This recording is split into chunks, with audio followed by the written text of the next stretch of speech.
Hey, Nonprofit Lowdown listeners, Rhea Wong with you once again with Nonprofit Lowdown. Today is my first AMA, Ask Me Anything solo show. I think this is a fun idea. I get lots of questions from listeners, and so I thought it could be a fun time for me to just get on the air and answer some of your questions. So hopefully this will be an ongoing feature. If you have any questions, if I can answer any of your fundraising queries or quandaries, email me, Rhea@RheaWong.com, and I will try to get to them as I can. If you prefer to be anonymous, let me know. Otherwise, talk to me.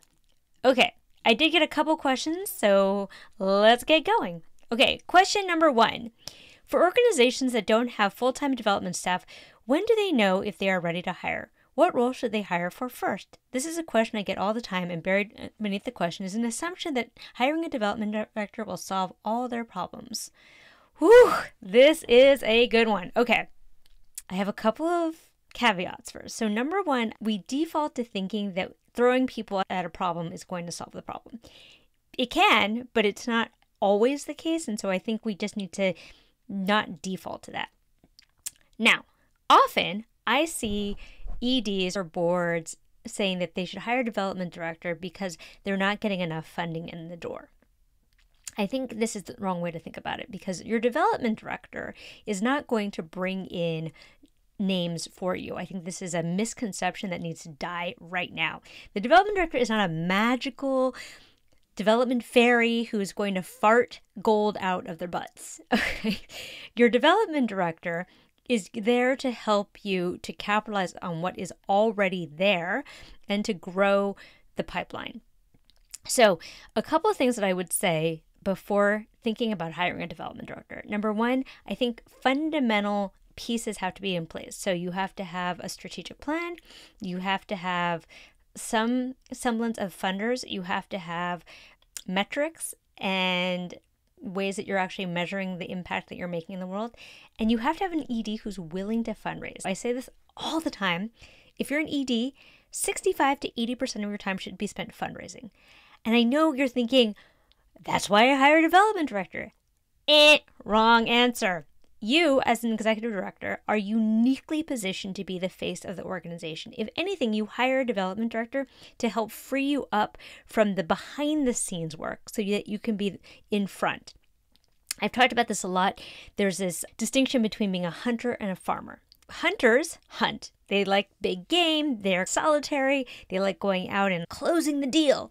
Farmers are the people who make sure that the crops are watered and make sure that we harvest on time and all the other farmerly things. I don't know anything about farming. The point is, though, you have to have hunters and you have to have farmers, because if the hunters go out to hunt and they don't catch anything, they need to be able to fall back on the farmers, because otherwise they'll starve. And the farmers need to depend on the hunters, because without the hunters, they're never going to get fresh meat and, I don't know, all they're going to have are crops. Again, I don't know anything about farming or hunting, but the point is, what you want to do ideally is understand the orientation. And I know in the nonprofit sector, we all do all of the things, and people are going to say, oh, I can do both things. Yes, I get that. Generally speaking, most of us have a stronger orientation to one or the other. Whatever your orientation is, and I'm going to stress here that your ED should probably be a hunter. You need to find someone to shore up where you are not strong. So if you're not a super process-oriented person, like I am not a process-oriented person, I need to find someone who can complement me, and vice versa. If someone is really happy in their spreadsheets and in the CRM system and doing the research on Google, you're going to need someone to actually go out and hit the pavement and meet with people. Okay, so that's a caveat. Oh, the other caveat is here that board members have to realize that when they hire a development director, they're actually committing to working harder, because all of a sudden you're going to have capacity to have someone follow up with them and follow up with their network and send and make them work. So if they do not want to work harder at fundraising, they should not hire a development director. Again, this is not a magical fairy who will come down from the sky and spread money with a magic wand. That's not a thing that happens. Now, what I've heard, and though I've never actually seen this happen, but what I've heard is that you should think about hiring one full-time person for every $500,000 that you are raising. I have never seen that ratio, I will be honest. So I think it's probably, especially for smaller nonprofits, more realistic to think about one full-time person for every 750K or $1 million that you're raising. When I talk about a full-time person, let me back up here. Oftentimes, we think about a development director as the go-to. And I just want to be very careful here because a development director is very expensive. The average going rate for a development director here in New York City is 6 figures. With that 6 figures, you want to actually have somebody who can do the activities that are the highest ROI. So that means that you really don't want your 6-figure development director messing around with acknowledgement letters or messing around with the minutia of data entry. You cannot afford to have this person be the highest paid admin. And what I think is probably the most reasonable course of action is to shore up the capacity that you need by identifying what are the main buckets of work that exist. What I might suggest doing is making a little chart for yourself. And on one axis, so your y-axis, you're going to put at the top things that you're good at, on the bottom, things that you're not good at. On the x-axis, on one side, you will put things I like to do, and on the other end, things I do not like to do. What that looks like is you should then chart out all of the things in your day related to fundraising and chart it out against things that you're both good at and things that you like to do. Now, it's true that sometimes things fall into the category of things I don't like to do, but things I have to do. Like for me, it would be accounting. For some people, they love accounting. The idea then would be to delegate all of the things that fall outside of the quadrant of things that you're both good at and things that you like to do. If a lot of the tasks that are there look like low-ish level tasks that don't require high levels of relationship building or high levels of strategy, I would then consider bringing on someone who is maybe a little bit more junior, a little bit earlier in their career, not quite as expensive. If it looks like the bulk of your work you've actually managed to either eliminate, delegate, or automate away, and you're looking at work that is very high level, that requires a lot of strategy, a lot of one-on-one relationship building, a lot of high level one-on-one work, then it might be time to consider hiring a development director.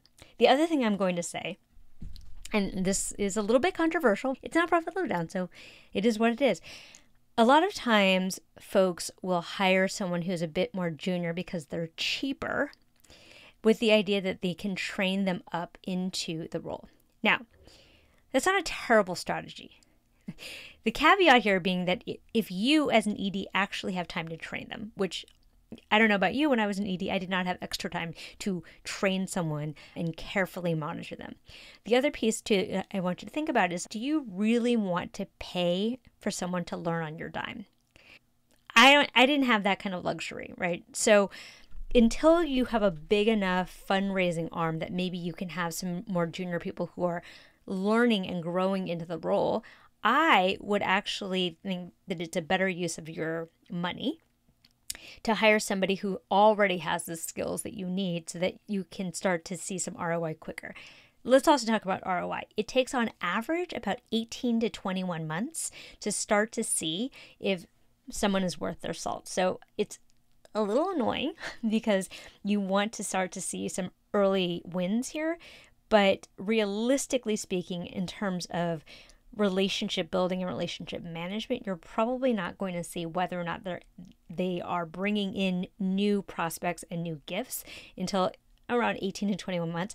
And unfortunately, that's often the time in which people start to leave. In general, I would say the talent pool for development is tough. There are obviously way more jobs than there are really talented people to fill those roles. And so if you have a good DOD, hang on to them. Give them whatever they want. Sign over your kidneys if you have to. Keep those people happy and in their seats. I hope that answers the question. In terms of who I would hire first, I would start to think about hiring lower level folks, development assistants, development managers, grant writers, database managers, etc., before thinking about making the big leap of investing in a 6-figure development director. All right. let's jump to the next question. This is an anonymous question. So the question is, we offer leadership development to the corporate, nonprofit, and higher ed sectors. Almost all of our programs have some fee-for-service component, and most of the time, participants aren't using their own funds to pay for the training. This has created a significant attachment gap, I like that, attachment gap, resulting in almost no individual giving behavior from our core audience. We've tried so many things, recurring donation incentives, social pushes, alumni outreach, now forming an alumni program, but nothing gives. Any thoughts how we can overcome this challenge? This is a significant one. So this is the question of building an individual giving base. Obviously, I don't know all of the details. So a couple of things that I'm going to start here. Number one is, if you are a fee-for-service organization, it could be that folks are not aware that you actually need donations, because in their minds, they've purchased a product. Like you wouldn't think of Amazon as needing donations for anything. And then the next thing would be like, if this is a entity that I've purchased something from, isn't the fee I'm paying also going towards maybe a foundation? So I think, number one, I think it's about making clear what the case for support is. Ultimately, as a donor, I want to know, where's my money going? So you have to give me something to wrap my arms around. Is the money going towards scholarships for people who can't afford it? Is the money going towards expansion of programs? Is the money going towards, I don't know, reaching new audiences? Like, I don't know, whatever the money is going to. So first, it's really clarifying, why do you need the money and where is it going? That's the first thing. The second thing is, so I want to make a distinction here between low-level gifts and major gifts. Low-level gifts are transactional. Major gifts are relational. What do I mean by that? So when I'm thinking low-level gifts, I'm thinking about like your small annual appeal gift, your $100 or your $20 a month giver. That's usually accomplished through things like sending out your annual email or sending out a physical letter, or maybe you do your peer-to-peer Facebook outreach. It's largely transactional. When we are talking about major gifts, that is relational. And so I talk a lot about the three trusts. There is competency trust. Literally, are you good at the thing that you say that you're good at? There's community trust. Does somebody I trust say that they trust you? And the third is caring trust. Do you care about me as a person? So my first question here would really be, which audience are you trying to grow? Are you trying to think about a smaller number of larger givers, or are you thinking about a bigger pool of smaller givers? There's no wrong answer here, and many people find it easier to start with a bigger pool of smaller givers. The caveat I will say, though, is depending on who is attached to their organization. When I think about that, I think about board members, I think about other significant givers. If they have a broad enough reach, if they have a broad enough network, it could be that I am thinking about maybe starting the giving with a smaller number of very significant givers. What I'm imagining here, that one of the problems might be, is that the marketing that they have is probably geared initially towards business development and selling these fee-for-service products versus a philanthropic bent, which is much more about helping people to feel good. Philanthropy is the love of humans, and what we trade in is not products, but we trade in good feelings. And the first place I would look as to maybe why they're not getting the kind of traction that they want with individuals is that maybe their marketing is not geared towards the philanthropist, it's geared towards the fee for service, the product, if you will.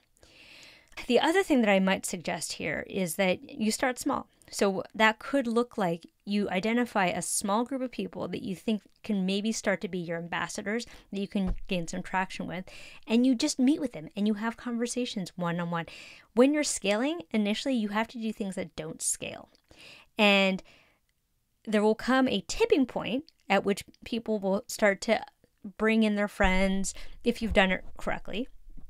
But until such time, you have to do these one-on-one conversations with board members about why their gift matters, what their gift is going to, and why it matters to them. Like, who are they and what do they want to achieve with their philanthropy? And how can you, as an entity, help them to achieve their philanthropic goals? Then you ask them to open up their network, right? I think about Kevin Kelly's 1,000 True Fans. It's about 1-to-1. 1,000 true fans are 1,000 people who will buy whatever you put out there, who will come to your events, who will wear your t-shirt. Like, they are your true fans. And I think the other thing that I'm imagining here that might be possibly, again, I don't know the details, but it seems like there's an opportunity here to do a little bit of thinking about who is your ideal donor avatar. Because so often, and I say this all the time, if everybody is our donor, then nobody is our donor. Because what happens is when we have a message that is too generic, too broad, too everybody, too vanilla, it doesn't excite anybody. And so what I might suggest with this question is to really drill down on a subset of the people that you want to focus on as your first givers, and really do a psychographic deep dive into not just demographically who are they, but why would this be the thing that they care about? And then you tailor all of your marketing to that person. You're speaking to one person and other people who are like them in order to attract the kind of donor that you want. And so one thing that might occur to me here too is that their messaging, their strategy is not specific enough. It's not targeting some very particular person. Not everybody is going to be a giver to all the things. Just because I care about the environment does not necessarily mean that I'm going to care equally about education. The more specific I can be about who my person is, who my ideal donor avatar is, and what they care about, and then dial in all of the marketing in order to speak to that person, the more successful I'm going to be. Think about this. Good marketing attracts, great marketing repels. What that means is if you have marketing that is strong enough that you've dialed in, your ideal donor right away should be able to read your website and read your marketing materials and say, that's me. I am the people. And on the other side, anybody who's not your people will very strongly say, oh, this is not for me. And so I think when we think about marketing, when we think about campaigns, when we think about going out in the world, we have to be so super clear about who's it for and what's it for. Who's it for and what's it for? And the more clear you can be about who it's for and what it's for, the more likely your people will be able to find you. So I don't know if that answers your question totally, but to recap, number one, do some analysis of who your donor avatar is and do some initial interviews with them. Find out who they are. Find out what they care about. Find out why they might care about this thing. Do a analysis of your marketing. Is it geared towards philanthropy, or is it geared specifically for this for service? Interview your board members. They should be the first stop on this train. Ask them why they give of their time. Time is more valuable than money. And obviously, they could be doing a million other things with their time. Why this thing? Why now? Why us?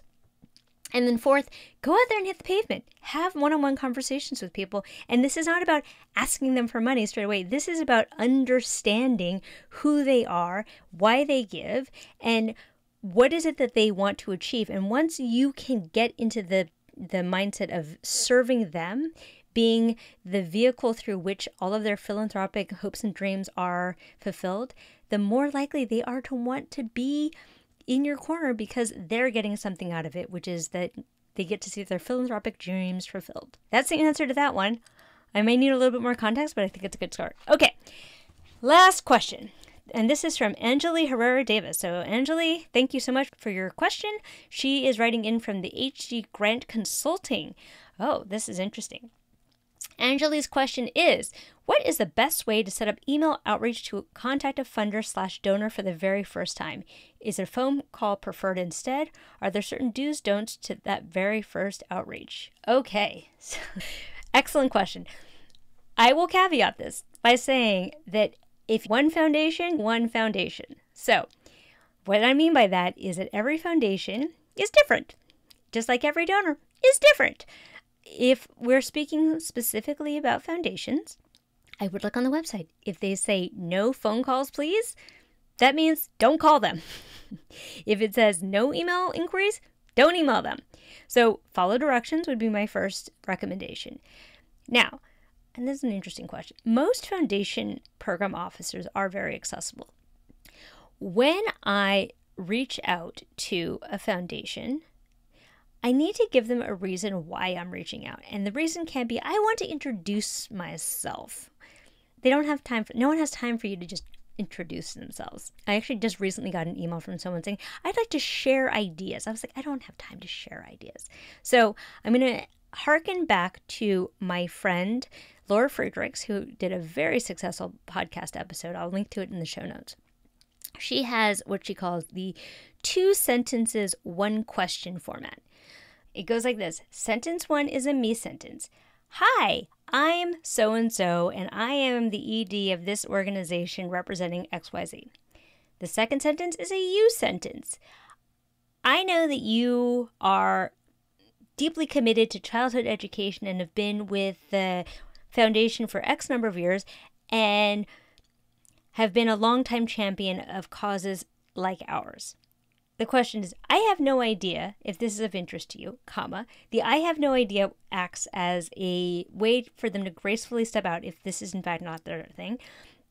I have no idea if this would be interesting to you, but would you be willing to have a 17-minute conversation so that I could ask a few questions about your application process? Question mark?